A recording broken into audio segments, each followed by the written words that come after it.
I got a job in sales and I just taught myself a lot around selling and what it's like to sell. And I followed a sales trainer. So I tanked out about what I pursued a dream of being a professional poker player. That's a story for another time. Obviously didn't work out. That's why I'm still here.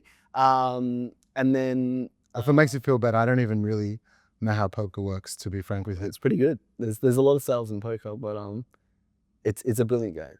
Yeah. And it's taught me a lot about business as well. Really? Really, 100%. 100%. Dang, I might need to look into that. I might have to teach me. Yeah, anytime. Yeah.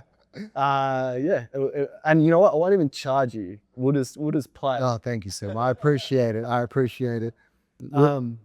We should do a workshop on what poker taught you about business. Oh man, like there's so much. Actually. Yeah. There's actually so much, particularly on negotiation, particularly on what information you should share, and reading your opponents, what they're telling you, and uncovering what it is. So the importance of acting last as opposed to acting first. So much knowledge of what's happening, knowledge of what you can see, making a decision based on imperfect knowledge. Because business decisions usually is a game of imperfect knowledge, right? Mm-hmm. Particularly when you're dealing with a client. So, and particularly when you're coming down to a negotiation table, is you only know so much of the pie, what they're willing to share you. So, and that's the decision. You've got to make a decision based on that. Is it worth us investing our time in it based on what they've given us? Had they told us a complete story? Have I done my job properly to ask the right questions to get to the real pain points of why they need this person? Yeah, it's fascinating. It's fascinating you say that, and I know you don't want to talk about poker, but no, it's all, I've never looked at poker through that lens. I just don't. Mate, I'll talk. I just don't. You know, I just don't care for. I'll tell you, I think because, like, remember when the whole Poker World Series thing was going off? Oh, yeah. And it was on Foxtel? Yeah. I think I just wanted to watch NBA games. Yeah. I don't watch these guys gamble with sunglasses on.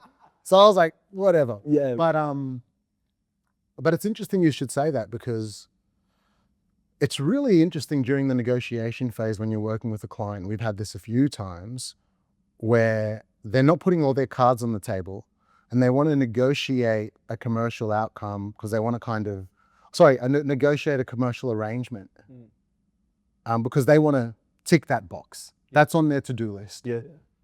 So you sit there and you're sitting there and you're trying to structure a deal. Yeah. But not everyone's showing you their cards. Yeah. No, 100%. And I find that to be bizarre. I just feel like if everybody, like, negotiation shouldn't be a game of poker. I don't think so. Like, it's like, especially if you're going to pay us, tell us everything, show us everything, be vulnerable.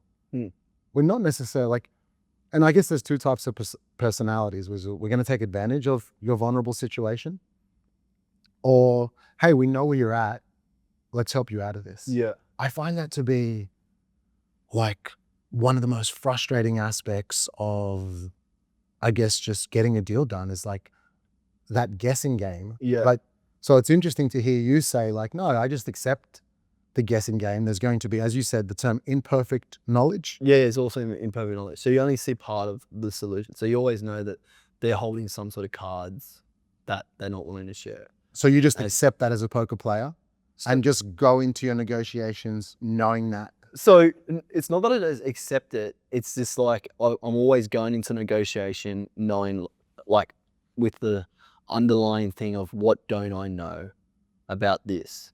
And it's, so there's two books that I think are very important in this that I'm gonna reference here is 7 Habits of Highly Successful People, where one of the habits, thinks the third or fourth one is like thinking win-win, and truly understanding what win-win is. So win-win is you get what you want, and they get what. So let's start with they get what they want, but you also get what you want, and you're not compromising. You're delivering both on a desired outcome. What a lot of people do is like, oh, let's win-win. We'll get a deal over the line, but we'll reduce our fees by 25% just to get that business on or to win that client or something like that. That's not win-winning. You're sacrificing something, and it's like having that mentality and true mentality of what win-win is.